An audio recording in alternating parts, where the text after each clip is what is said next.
last-ditch attempts to woo new voters. How exactly will all this affect the outcome of the 2024 elections?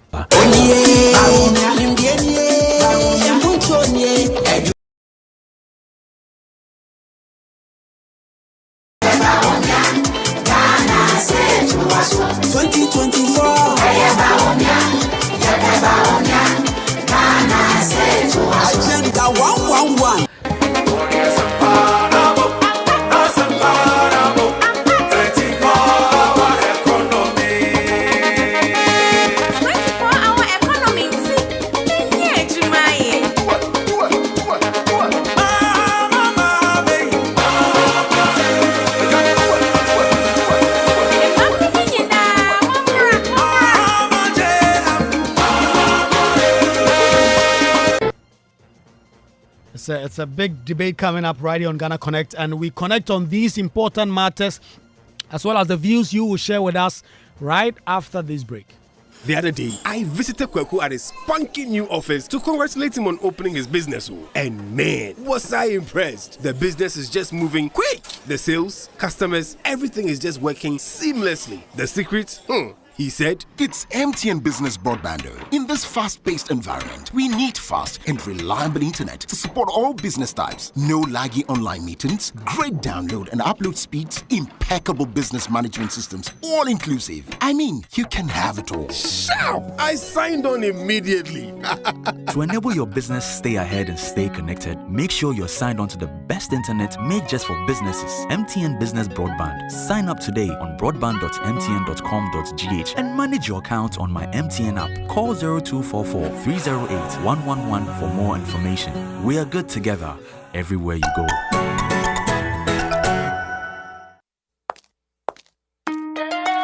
Hooray! The Kingdom Books and Stationery Limited is organizing its end-of-year furniture promotional sales from the 15th of November to the 31st of December this year. Kingdom Books and Stationery is giving away a whopping 10 to 15% discount on all furniture at our furniture shops. Head office, Akweji, Osu near the Osu Cemetery, Tema, Comte 4, Takrady, opposite Vijay Mays Plaza, Cape Coast, University Bookshop, Spintex Road near Absa Bank, Atomic, Centerpoint Mall, Winneba, University Campus, KNUSD, the University Bookshop, Santasi in Kumasi. You can also visit and shop online at www.kingdomstoreonline.com. Hurry while stock lasts. For further inquiries, contact us on 050-162-0810 or 0302-764101 or email us at info@kingdomgh.com. Kingdom Books and Stationery Limited, where quality and affordability is assured. Terms and conditions apply.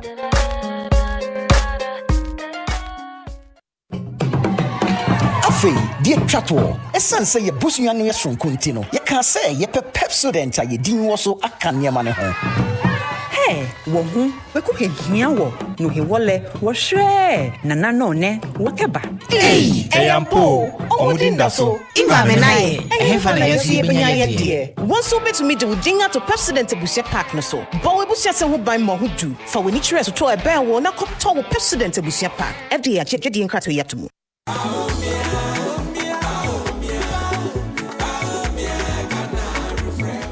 From the classroom to the lab, from the village to the city, the NPP's commitment to education is building a brighter Ghana.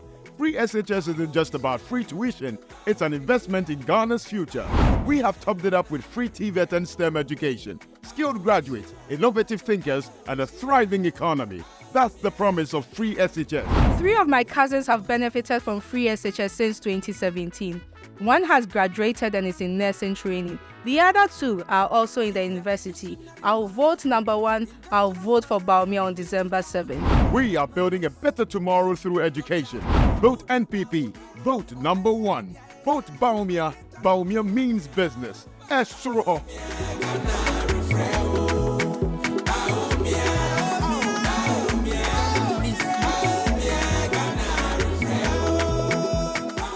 Santopia is offering up to 30% off your favorite fragrances, skincare, and makeup from 29th November to 1st December on all in-store purchases. Opening from 9 a.m. to 9 p.m. each day, visit any of the 9 stores located at Accra Mall, Achimota Mall, West Hills Mall, Osu Mall, ANC Mall, Palace Mall, Spintex Road, Junction Mall, Kempinski Galleria Mall, and Kumasi City Mall in Kumasi. Don't miss out on this Black Friday sale. For more details, call or WhatsApp 0552 772 018. Santopia, a scent for every occasion. The question is not why South Africa. The real question is how you South Africa. How you'll come across 1,000 tongues that all speak in one voice. Welcome. How you can wake up with one foot firmly planted in the Indian Ocean and the other in the Atlantic Ocean. How diamonds and couture are but a stone's throw away from the safari. How your tongue will visit 1 million destinations on one plate. How your feet will sway in djembe, your torso in amapiano, and your mind in bliss. How crystal clear rivers flow in the day and crystal flows in the night. Whoa. We know this because this is how we South Africa every single day. And this is why we invite you to South Africa with us. So come see, touch, taste and feel South Africa. Come journey with us. Visit www.southafrica.net and see for yourself. The luckiest star 712 hash.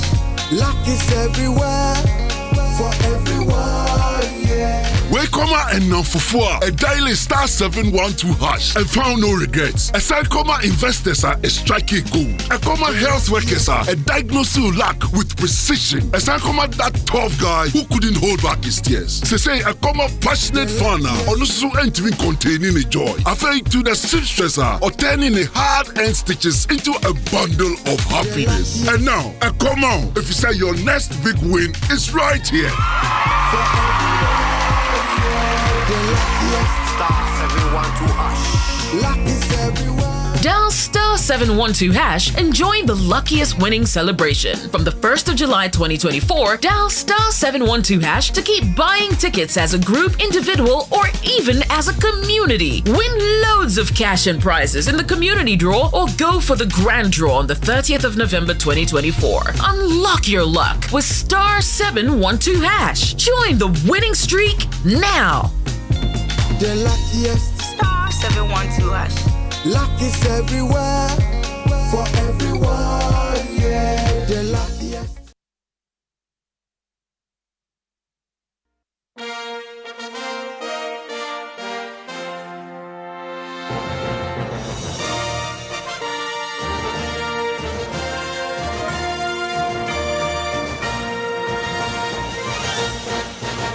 The campaign has reached a home stretch and we are barely 8 days away. In fact, at the end of today, it will be 7 days to the 2024 general election. It's been coming. The campaign has been intense. And finally, we are getting there. Over the course of this week in particular, the presidential candidates penned their signature to a peace pact. It's a big conversation as to whether or not the peace pact in and of itself guarantees peace and guarantees a credible, free, fair, as well as violent-free election. Or like the NDC had said all along, that the deaths of 2020 had not been investigated. The issues of Ayawaso West were gone. Issues still outstanding all over the years since 2019. And for which reason they did not initially want to sign. Is the peace pact something to be happy about? Is it something that can get us anywhere? But also, the campaign getting to the point is hitting a crescendo now. And the political parties are making last-ditch attempts to try and win some votes. This is an overview of how the campaign has been going, in particular this week. And then we'll zoom into the matter having to do with the peace pact. And then I'll introduce to you my guests.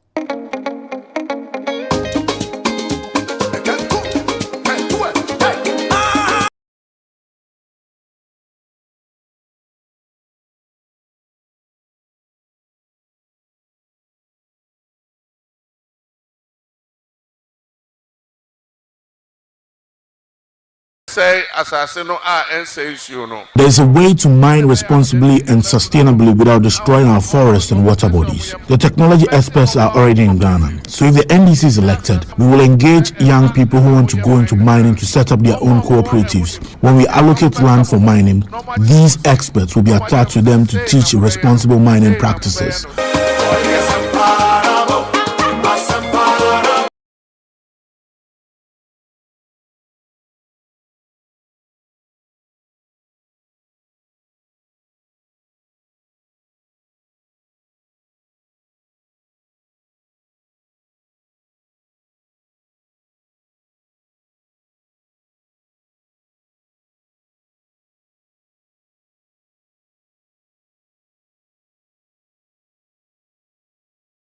Premix fuel. And so I've come up with the new idea that because of so much corruption involved in the premix fuel distribution, let us move away from premix fuel and go for outboard motors which use solar power.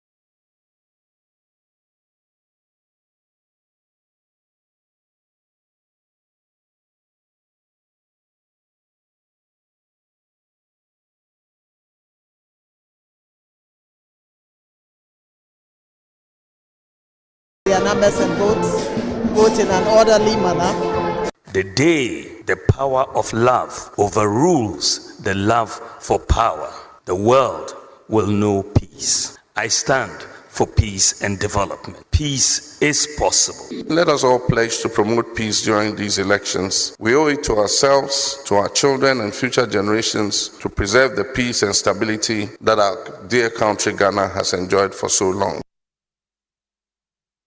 A big matter having to do with the declaration for peace and that peace pact that was signed by all the political parties. Let's get in studio right now and let's know the persons connecting with us on these important matters. Erasmus Papa Akote Kote is connecting with us in studio. Erasmus, it's good to have you on the show. Thank you for having me. Erasmus is connecting with us. He's making his debut on the show. Erasmus is great to have it. Julius Anthony will join us pretty shortly in studio, but for now he's on the mobile phone. Julius, it's good to have you connect with us. Okay, we'll get to Julius pretty shortly. Nana Kakari is quite a regular. She's a Ghanaian based in the US. Nana Kakari, it's good to have you. Thank you, Kwaku. And then Crispus Ohene Ankoma is also connecting with us in studio. Crispus, it's good to have you. Crispus, can you unmute? Well, it appears Crispus cannot hear me. I'll get to him pretty shortly. But let me start with you, Erasmus. The Peace Pact was signed this week. I mean, are you one of those who are really enthused about the idea that the Peace Pact really mean anything?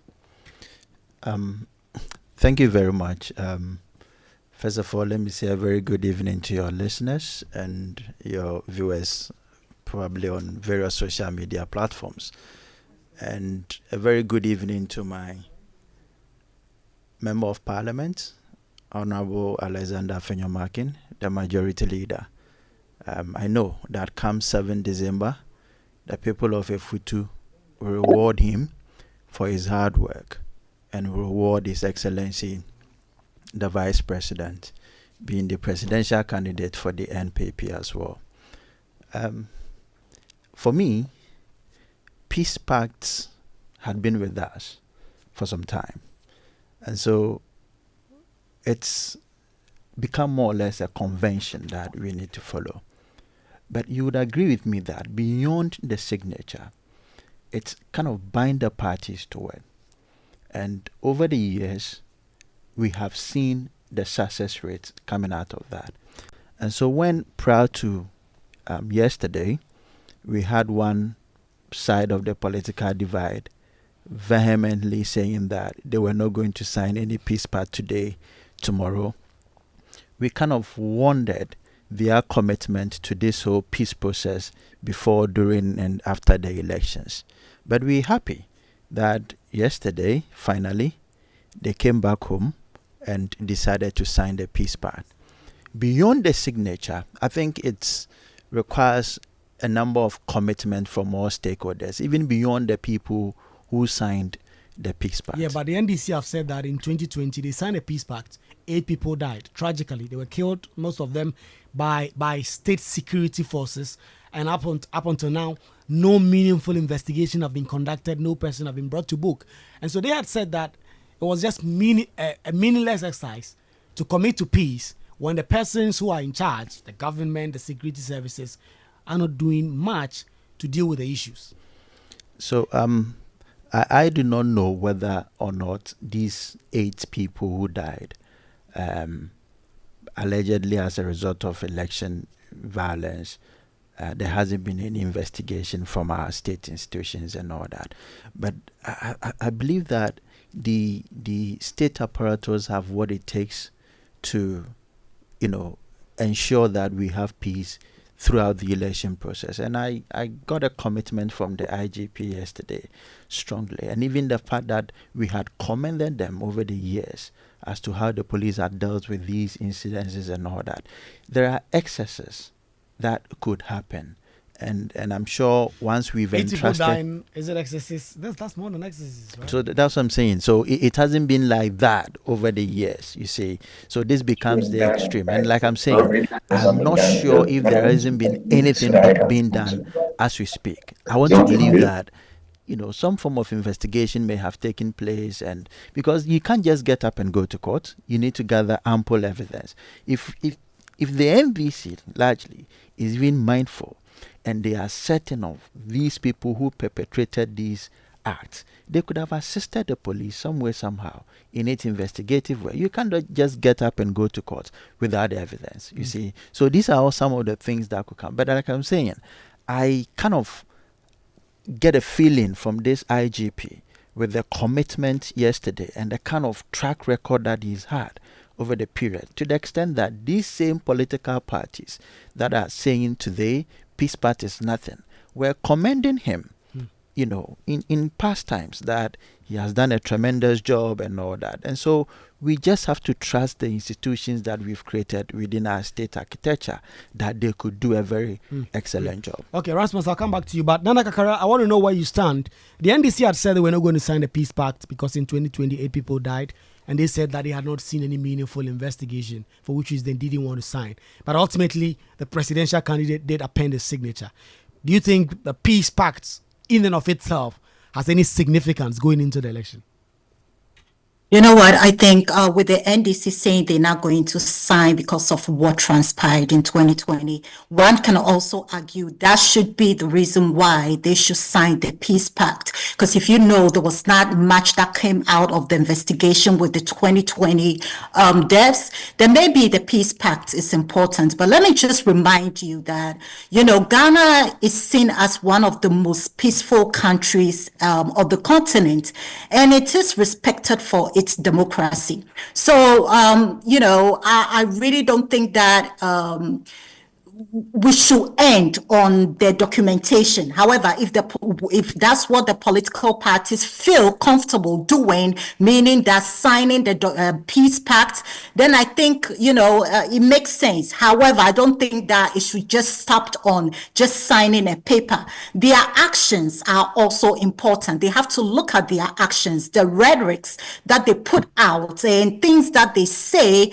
also kind of sometimes incite these kind of political violence, especially at the time where things are heating up, things are ramping up, and we are just, I think you say, 8 days to the election day. The political leaders and all of us as Ghanaians should pay attention to what we are saying to the public, what we are saying to ourselves, and the rhetoric that we put out there. So yeah, the peace pact wouldn't take anything or add anything. However, it is the actions to me that matters. But Crispus, I beg the question that I've asked Erasmus, and I put part of it to Nana Kakari, is that peace pact in and of itself doesn't achieve anything. In fact, there are those who even had cause to raise issues about the legality and its binding force. And so people sign peace pacts, and then 8 people died. They say, "Oh, we commit to peace," and they still train vigilantes. So there are those who said that the peace pact, they are just really symbolic, and at the root of the issue, it just doesn't do anything.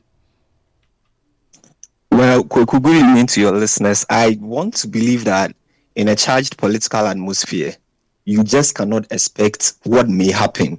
You just cannot predict. So some of these things hold superficial value. Some people will say, "Oh, we are just signing," and it does not necessarily translate into an admission, or basically things happening on the ground will not represent what we've signed.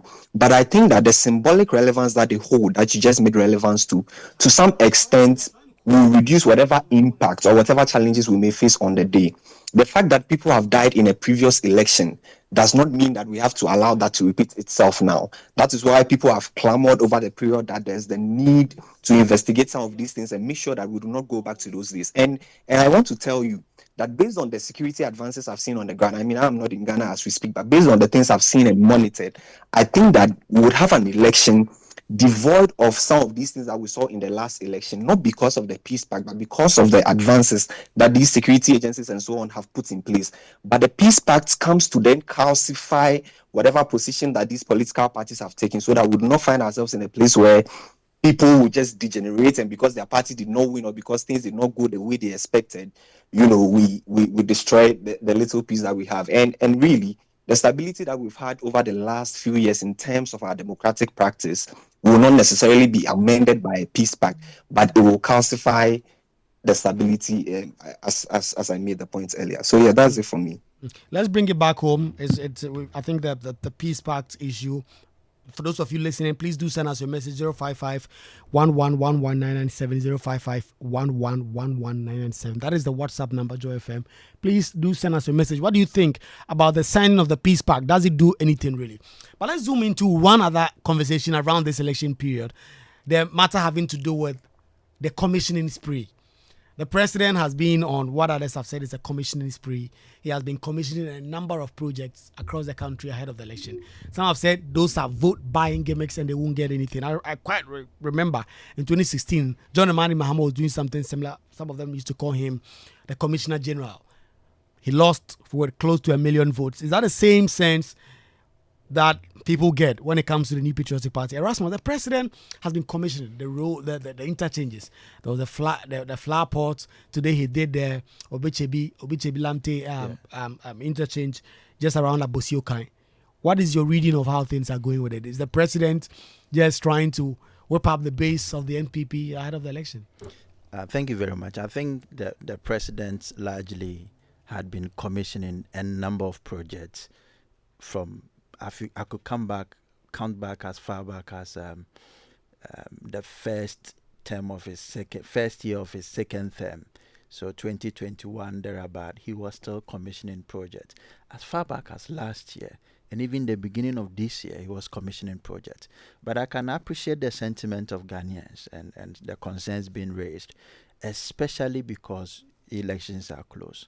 But you would also agree with me that because of these IMF arrangements and the fact that most of these projects are funded by some agencies and all that, and there were delays in releasing funds and all that, it kind of stretched the completion date ahead of time. So that could be the reasons why these things are late.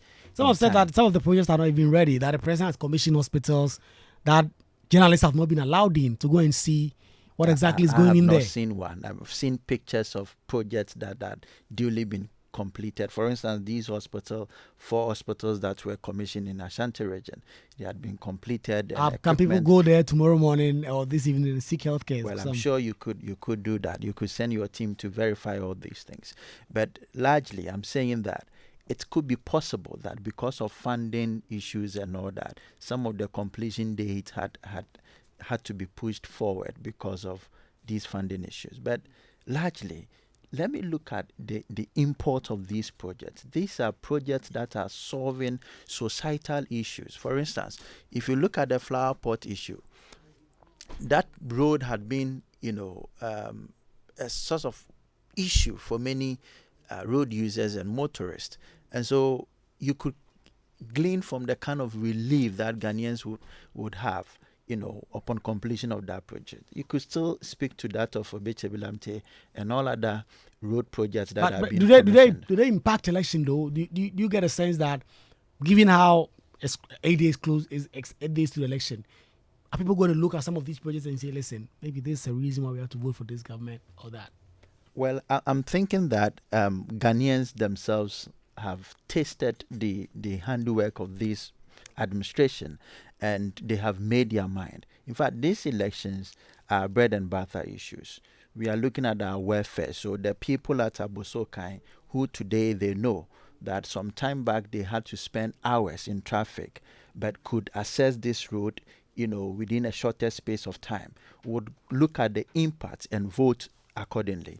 I also believe that these hospitals that were commissioned at places where either two did not have, those people will look at their economic and social circumstances and vote accordingly. But I do not think that they were largely commissioned just to, win votes and so on and so forth. Julius has connected with us on the phone while he pretty much joined us in the studio. Julius, we've had a conversation about the peace pact that was signed, its significance and whether or not it means anything. And the NDC is beating a U-turn, initially saying they were not going to sign. But the conversation now is the commissioning spree the president on, and whether or not that can really change minds of people and win votes. Is that the same sense you get, that the president is only doing this because he wants to swing the tide in favor of Dr. Baumia, or these are projects that the government, of course, has done, and they are opening them, and the timeline really doesn't matter? Well, I would say that on the part of the interchanges and all of those things, for the Ghanaian people, what is important to us is that we get government services that we pay for through our taxes and all of that. Whether the president seeks to gain political capital out of it or not would be a function of if he even conceived the project and sort of solving a problem that existed in the first place. Everybody knows that the interchanges that he is commissioning, the Obeche-Bilamte interchange, the Flower Pot interchange, among others, are interchanges that were conceived by President John Dramani Mahama. There are parliamentary records to that effect. I think Joy News, you do very detailed research, and so you can put my assertions to the test if I were lying. And so if political capital should go to anyone at all, it is the one who conceived of the project and put it into action. It took them far too long to even finish this project, a project which has been, inflated by more than 100% since they took over. That project should not be one that they want to set up. The government has explained. The government has explained that the amount went up because the scope of the project changed, and it's not just because the project was inflated to, for instance, go into somebody's pocket. The scope changed. Amount did not only change because of the scope of the project. The amount also changed because of the delay in executing the project. Have they told you that one? And so, if you cause the state this because you delay the project which would have been completed, as far back as 4-6 years ago, you want to take credit for it after you have cost us so much? I don't think so. I don't think that the people of Ghana are going to give any political weight to the commissioning of projects. So it doesn't count to the extent that I'm concerned. I would want to quote Gabia Sarotredako on this particular matter. Vote for change based on the economic circumstances you are facing now, and not for interchanges, especially when the interchange was not even conceived by the people who want you to see that interchange and vote for them. So, to the extent that I'm concerned, the whole interchange issue does not come in. What was the other issue you mentioned, Kwaku? I mentioned the peace pact, and if you can do that briefly before me, because we moved on. Yes, the NDC seemed to do a U-turn, came back to sign when they had said they had concerns. None of those concerns have really been resolved, but NDC back on there to sign that peace pact. Well, we are a party that always want to demonstrate good faith, even in the face of the injustices that we have seen so far on the conduct of the Electoral Commission, some of the issues that went before the court, how pro-NDC, litigants were treated before the Supreme Court and all of those things. Those things do not necessarily give us any assurance of the commitment of these institutions, in Men's Electoral Commission, the MPP itself, to sustaining the peace of this country and upholding our democratic tenets. They don't give us any confidence. But at every point in time, we try to demonstrate good faith to the people of Ghana. And that has been characteristic of the man who leads the NDC today, President John Dramani Mahama. So what you saw yesterday is the NDC once again demonstrating good faith. It does not mean that we are going to sit back and allow injustice to prevail. Because for peace to, to exist, then there must be justice, there must be fairness, there must be equity, which has so far been lacking in the conduct of the Electoral Commission, which has so far been lacking in the conduct of our Supreme Court, which picks and chooses which cases they want to sit on at any point in time, depending on which one favors the governing party and all of that. So we are not going to tolerate the injustices the Electoral Commission brings it. We are not going to tolerate any injustice from the security apparatus. We all saw what happened in Ejura. We also saw what happened in Techiman South and all of these constituencies that there was bloodshed. We are not going to tolerate any of those things because we signed a piece of paper. The signing of that document by President Mahama is just a demonstration of good faith to the people of Ghana that the NDC is committed to maintaining the peace so long as all the other institutions are committed to it, so long as all the other institutions are going to be fair, just and transparent as is expected, from them under law. Great. But if they do not commit to those, then we are also going to meet them with equal and disproportionate measures to ensure that fairness is achieved, to ensure that the people's mandate is not stolen in this election. So yes, a piece of paper will not maintain the peace, Kwaku. All these institutions must play their role as far as we are also willing to play ours. Right. Now, let me bring you back, because Julius took us back to that conversation. Let's come back to the commissioning spree and the projects we have seen. The president has been, in fact, for the last 1 week in particular, he has been very busy commissioning loads and loads of projects in Accra, in Kumasi, and elsewhere across the country. Of course, you live in the U.S. It's not a sight that we usually see. That is not something that we see in the U.S. and other developed countries, very developed countries. But in Ghana, it's something that we've been seeing, particularly since 2008, almost every election year. A lot of projects, even when they are complete, the government will wait up until the end, a week or two to election, they will be commissioning. What do you make of that? And Kwaku, you are very right. Here in the United States, we do not see that, where in the final stretch to election day, the current administration will be going in and looking for, doing projects, commissioning projects, or what have you. However, it's an old political tactics in Ghana, right? Whereas the administration, the president or the current administration will leverage anything and everything to sway the vote of the undecided voters like me, right? So I don't care how other panelists want to twist it or turn it, but I'll tell you right away, the MPP administration, the president is doing these last minute commissioning to win political points. He's doing that to sway undecided voters. He's doing that and, basically to buy voters with, look, you driving around and you see the interchange, you forget about things that you've been complaining the past 7 years, almost 8 years, right? Because it's staring in your face, and what can you do? But one thing that they are forgetting is that Ghanaians are very smart people. Ghanaians are wiser. The youth are wiser. And they're looking at everything that has been transpiring throughout the years. Why would you all of a sudden, I'm referring to the MPP, you've been in the administration for almost 8 years. Where was this project? If there was indeed this project in the pipeline, trust me, while they are campaigning, they would have said that. Bawumia would have said something like, hey, we're planning on this. We're planning on this hospital. We're planning on launching this. They never said anything. Look, this is a sign that the MPP is not comfortable of what is going on. They do not feel confident that they are going to win come December 7th. So they are using their last minute or whatever they can do in the days leading up to election, hoping that they will sway some voters. Of course, you know what, while I say Ghanaians are smart and wise people, there could be one or two people who will be blindsided and vote. But it's very important to take note that we've seen what has transpired with our parliament not even active, with the Galamsey issue, with the economy. Ghanaians are going to look at their status in life right now, how they are living, and how they want their livelihood to look in the coming years. And that's how they're going to vote. Hopefully, that's what they will base their vote on, the policies and not the projects that has been commissioning in the last few or this week or last few days. I may say we do appreciate all that, but we are not fools. That's not going to hold water. Chris, was that same sense you get, because Nana here does not believe that it would do anything in terms of swaying voters. Hello, Crispus. Okay, Kwaku, can you hear me? Yes. Okay, so for me, this conversation is in a bifurcate, and I'll explain. First of all, political projects take time to mature. So from sourcing funds to contracting, procurement, execution, and so on.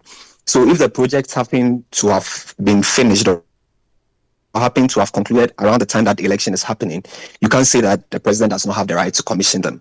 The other thing is, the president has a legacy to leave. He's exiting office. If he's exiting office and he has completed projects, he shouldn't commission them. He should say that, oh, we are having elections, so I should sleep at home, and then after elections, I'll come and commission them. Of course, he has to prove a point that he has worked. And the other part of the conversation for me is, we are contesting a competitive election.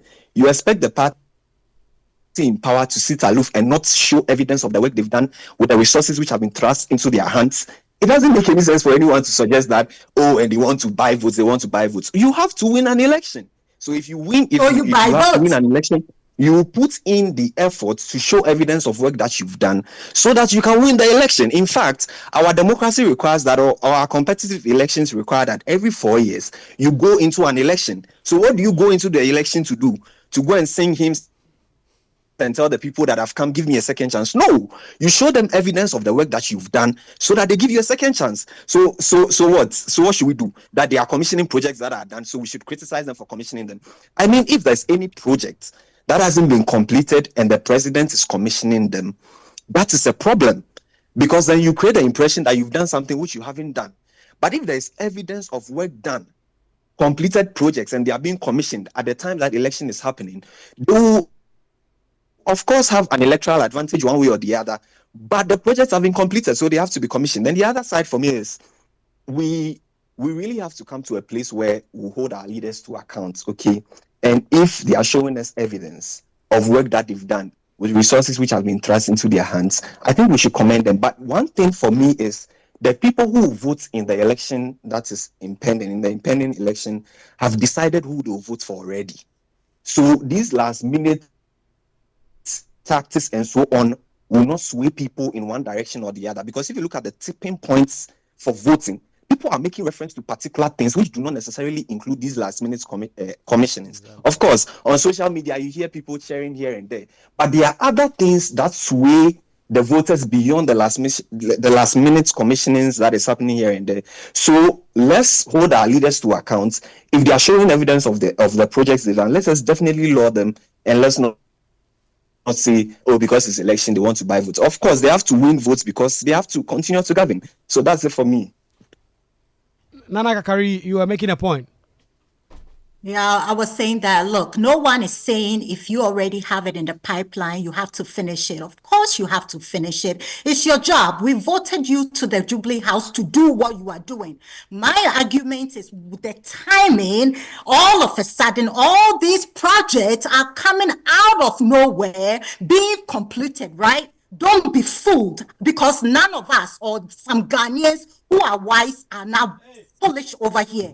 When I was saying, can I finish? What I was saying is that it's an all political tactics. So it's politics, and they have to use that. So I do understand that. Anybody who studied politics know that you have to use whatever you can do to win. But guess what? It's not about win or lose. You are being put in the most powerful office of the land. And so if there's a hospital that you think that you can finish, you don't hold off to wait until election time, because people are dying in the country. People are hungry with the inflation, high prices going up. You don't wait and sit on it and say that, oh, let me wait till election time. So definitely he's doing that to buy political vote. It is understandable looking at it as a game. Politics is a dirty game and you have to do whatever you want to do. But what I'm trying to say is we see what is happening. We know what is happening. And also the point that you made that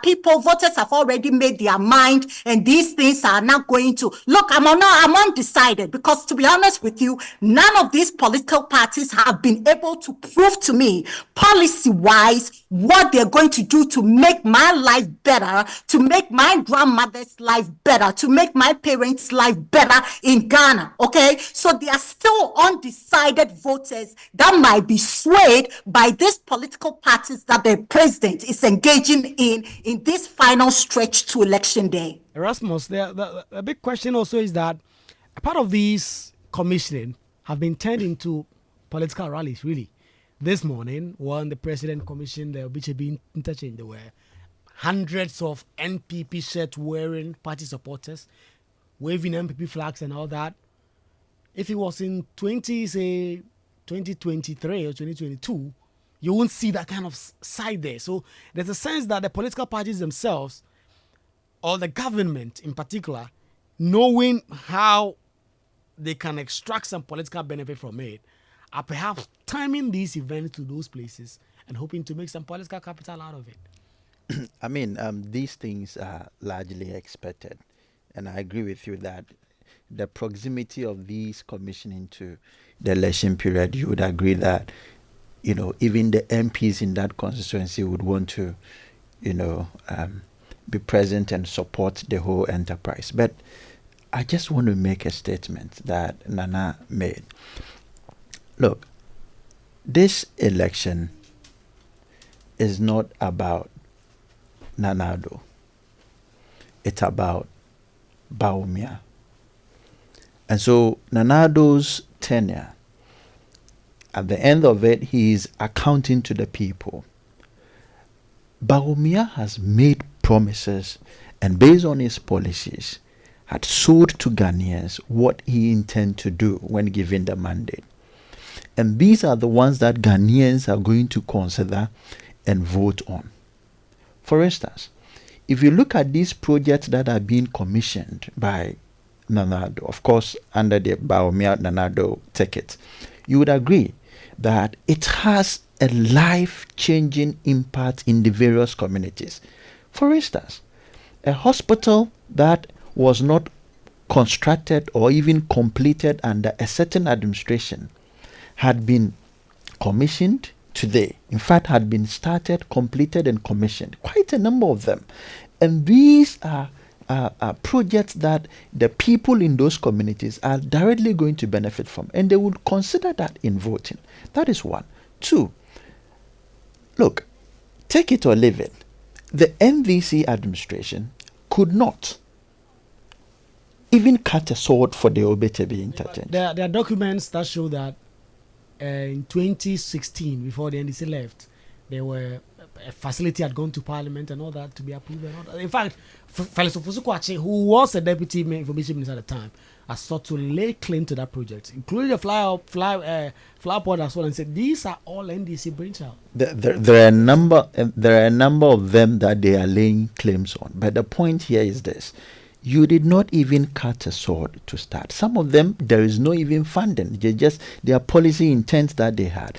Take the circle interchange, for instance. How much, and one of the facilitators was making a point that we had spent a lot of money on that, even in oblivious disregard of the fact that there is, the scope of projects and all that, and delays in the project. Good. Look, the cost of, for instance, the circle interchange, I'm told, and the data is clear, that it's even more than about 4 or 5 interchanges that are put together, including the Obichebi interchange.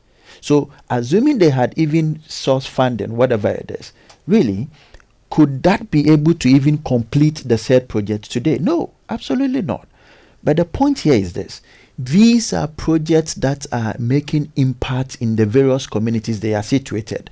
And the Ghanaian people who would directly benefit from these projects are going to look on them because it's directly impact on their lives, and they are going to vote based on that.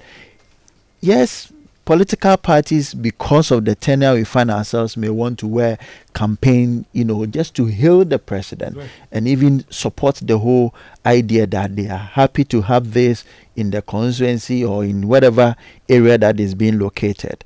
Believe you me, most people have made up their minds on who they are voting for.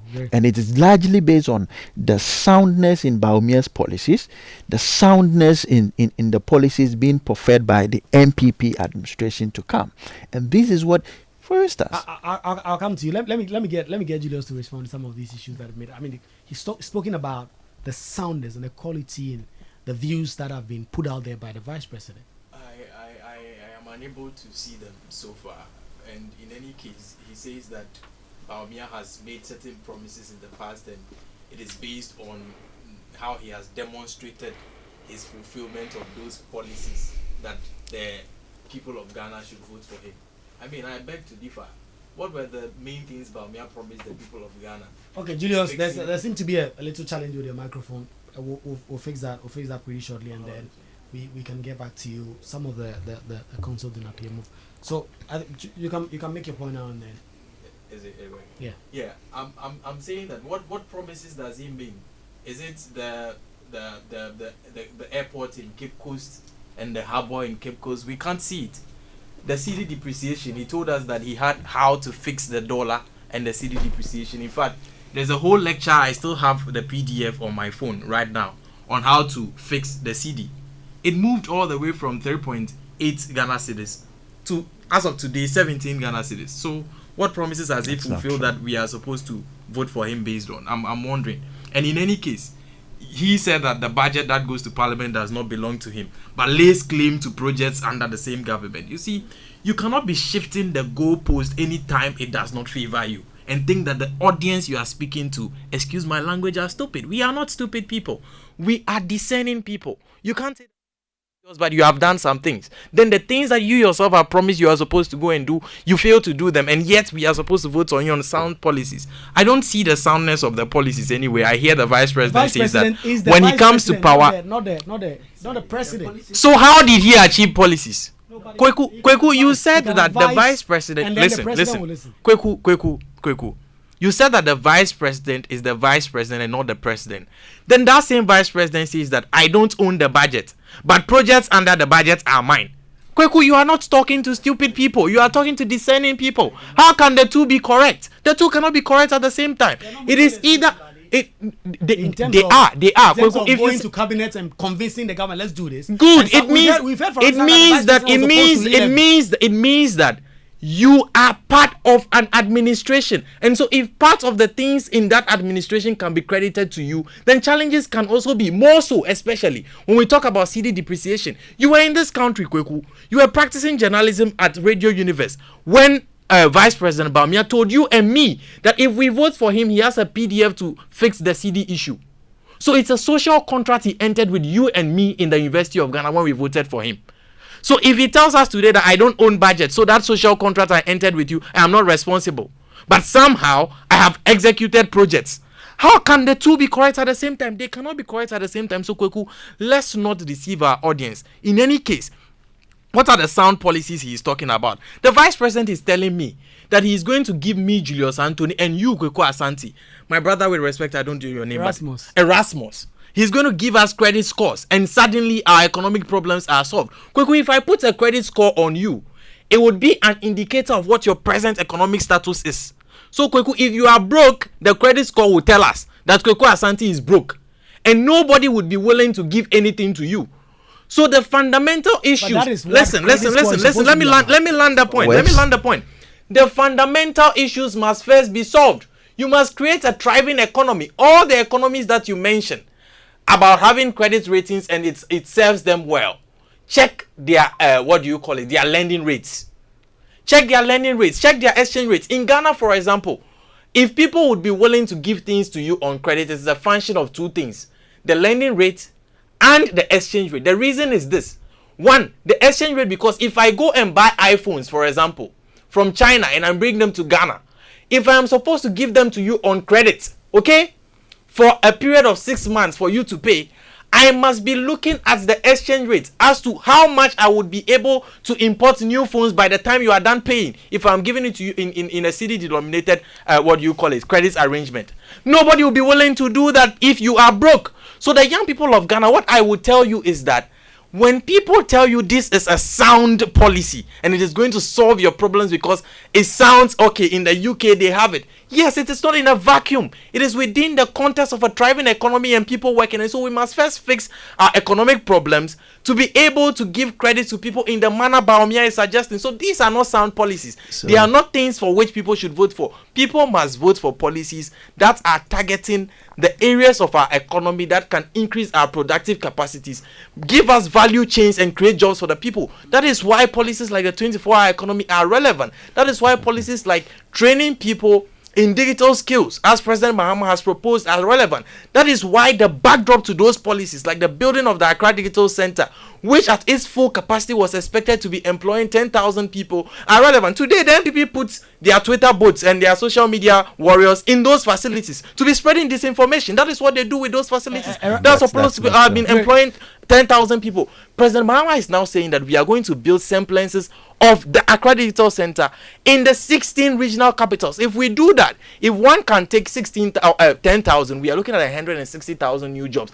These are sound policies that solve the problems. When the people are working and you now give them credit scores, Kwaku Asante, if you import phones, you'll be willing to sell it to those people. Okay. But without fixing the economic fundamentals, how do you tell me that you are giving us sound policies? How do you respond to some of the points he's raised? Thank you. So, fundamentally, you could tell that his lack of understanding of this, how credit score system even works. One, he made two important points. If you want to go for a loan, they will look at, yes, interest rates and of course exchange rate. These are two determining factors. But these two factors are largely influenced, especially the interest rate on the loan, is largely influenced by the fact that you are a risk person, because it will be difficult for the bank to largely locate you for you to pay the loan. The credit score system operates in such a way that it takes away that risk system for you. So then you are profiled. The bank would not ask you to go and bring collateral and all that, because your score would perhaps indicate a very high score that you would be able to pay. Now, what this works is that once the company or the product owner is able to give you whatever product that you seek to have, okay, that product owner can then expand, because demand would go up. You would be able to create more revenue and then be able to import or manufacture more. Right. Now, it is also intertwined. That is why I said the Baumia's policies are so sound. It is intertwined with the fact that, assuming that product is such a product that we can't even have them in Ghana here, there is a flat rate system that is being implemented now. So then the duty on that product goes way lower. Then you can still sell at a very reduced price, affordable price for everyone.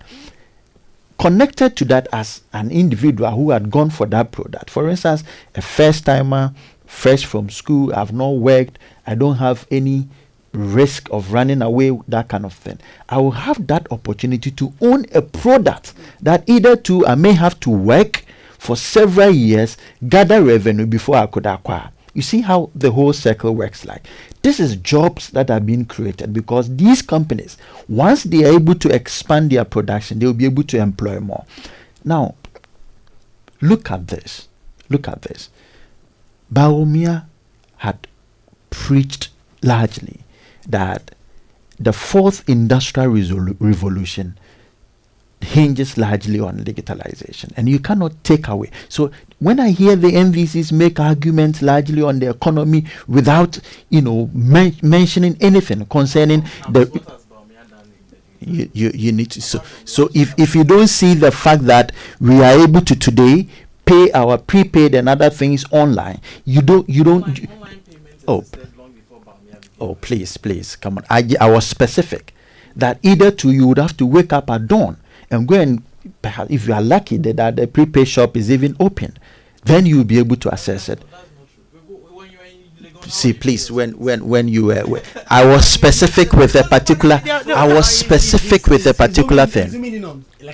Exactly. No, you see, online I was specific with a particular thing. When you were speaking, I was extremely quiet for you. It's a matter of particular. I was extremely quiet for you when deciding that they are going to now adopt when you were speaking. I was how do you say it is attributed to the vice president? It is. How? Because we've created an enabling environment for that to occur. But online payment platforms existed before you came. It is a matter of the institutions. So is it ECG that has now adopted an online payment system that already exists, or it is Baumia?